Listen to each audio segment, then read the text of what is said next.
Today, more and more Brits are packing their bags and not to move to Indonesia, but to leave it. This country, once seen as a tropical haven, attracts thousands of expats every year looking for sunshine, simplicity, and a lower cost of living. But behind the postcard image lies a much harsher reality. Beautiful beaches, cheap villas, a laid-back lifestyle. On the surface, it all seems perfect. And yet, many return, disillusioned, broken, alone, not because of one small issue, but because of a trap almost all of them fall into. This story reveals how the dream of expatriation can quietly turn into a nightmare. Through 4 major mistakes, we'll explore why Indonesia isn't always what travel vlogs promise, and how to avoid losing everything.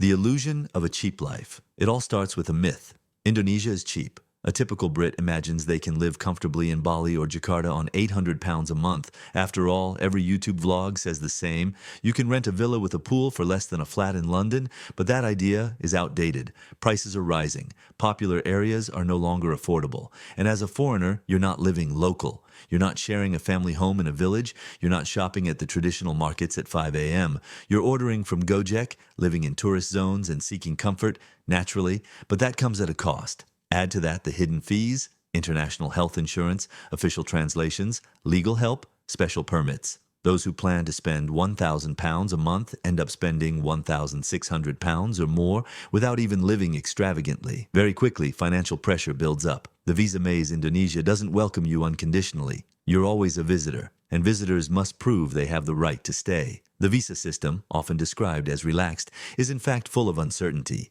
Many arrive with 30 or 60-day tourist visas, thinking renewals will be easy. But each extension turns into a hassle. Paperwork, queues, extra fees, repeated immigration visits. And when the visa expires, some try the classic visa run to Singapore or Malaysia, but even that comes with risk. A missing document or too many re-entries, and you're denied at the border. Even long-stay visas like business or retirement visas require constant reporting, proof of funds, and unclear local rules. One British expat in Bali had to leave within 48 hours after forgetting a monthly address report. He lost his flat, his belongings, and the life he'd just started building, all because of a small paperwork mistake. The financial freedom illusion. Leaving the UK is often about escaping the 9-to-5 grind, the high rents, the pressure. Many arrive in Indonesia with dreams of working remotely, launching a small business, becoming a digital nomad. But reality is tougher. Starting an online business isn't magic. Without a local network, without a strategy, and without financial cushion,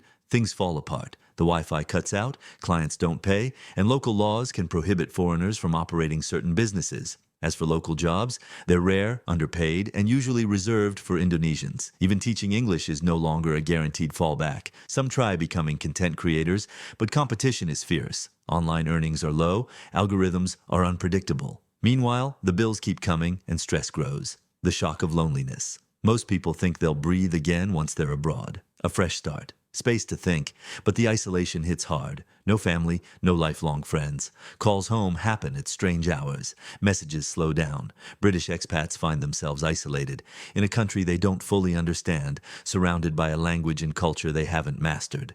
Social interactions remain shallow. In cafes or co-working spaces, everyone's passing through. You bond with someone, then they're gone. Again. Even in a lively tourist area, the loneliness deepens. There's no one to share victories with, no one to calm your doubts. That's when Indonesia starts to feel heavy. You came looking for freedom, but you realize how much you need other people more than you were willing to admit. The real problem. Indonesia isn't the problem. Not its people, not its culture. The real problem is leaving with false expectations, believing everything will work out because it's cheaper, easier, or everyone's doing it. That lack of preparation is what turns dreams into disasters. This video isn't to scare you, it's to show the reality many discover too late. Now you've got the facts and you have 2 choices. Keep fantasizing about life abroad through curated vlogs, or start building a real plan. Some realized it too late. Others, like James and Sarah, planned ahead by starting a profitable online activity even before packing their bags. The result? Just 3 to 4 hours a day are enough to generate a stable income month after month. Discover their method for free in our ebook available in the description.